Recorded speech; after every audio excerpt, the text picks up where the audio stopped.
Hey guys, I want to talk to you about something really, I think it's important for all of us, and it's about our thought life. And in Psalm 119, it says in verse 23, listen to this, even though princes sit and talk against me, your servant meditates on your statutes.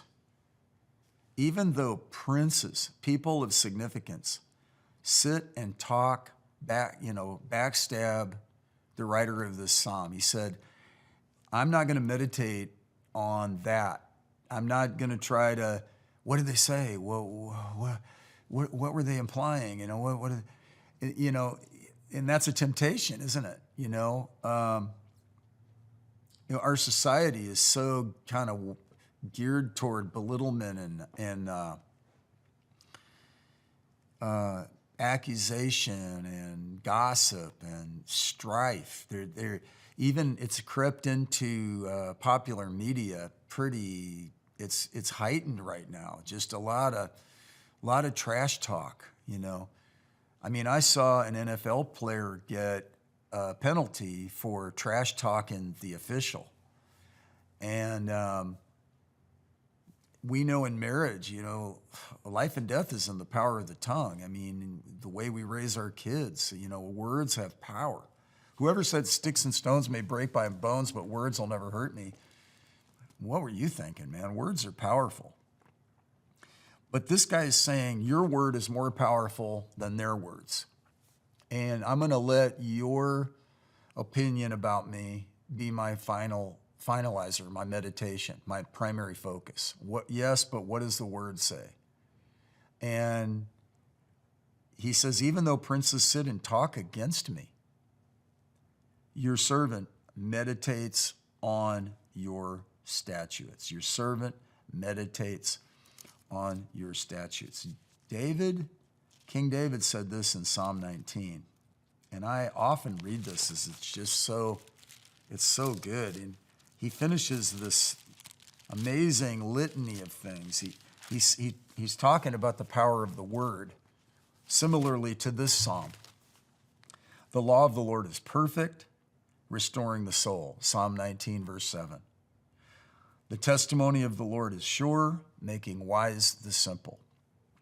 The precepts of the Lord are right, rejoicing the heart, brings joy, gets us out of depression. The commandment of the Lord is pure, enlightening the eyes. The fear of the Lord is clean, enduring forever. The judgments of the Lord are true. They are righteous altogether. They are more desirable than 100% 24 karat Fort Knox gold. And they are sweeter also than the honey and the drippings of the honeycomb. Moreover, by them your servant is warned, and in keeping them there is great reward. And then he says in verse 14, I'll skip over, and it says, let the words of my mouth and the meditation of my heart be acceptable in your sight, O Lord, my rock and my redeemer. Let my meditation be pleasing to him. As for me, I shall be glad in the Lord, it says in Psalm 104, verse 35. Let my meditation be pleasing to him. Let the words of my mouth and the meditation of my heart be acceptable in your sight. And so he's saying your servant meditates on your statutes, even if other things, conflicting things, are trying to arrest and seize my mind. Fears, gossip, worry about what other people think. And he says, even though, it doesn't say even if, it says even though. It's not in case. He's saying, I guess at that point he was dealing with that. David in Psalm 3 said, Lord, have they increased that trouble me? Many are they that rise up against me. Many are they that say of my soul, there's no help for him in God.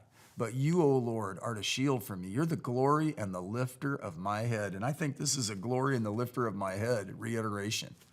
He's saying, even though princes sit and talk against me, your servant meditates on your statutes. So you open up the word. Father, I thank you that when a man's ways are pleasing to the Lord, he makes even his enemies to be at peace with him. So these, even if they're princes, Lord, I remember when Reagan was president, and Tip O'Neill was, well, Speaker of the House or whatever his role was. He was a ardent Democrat. Of course, Reagan, a Republican.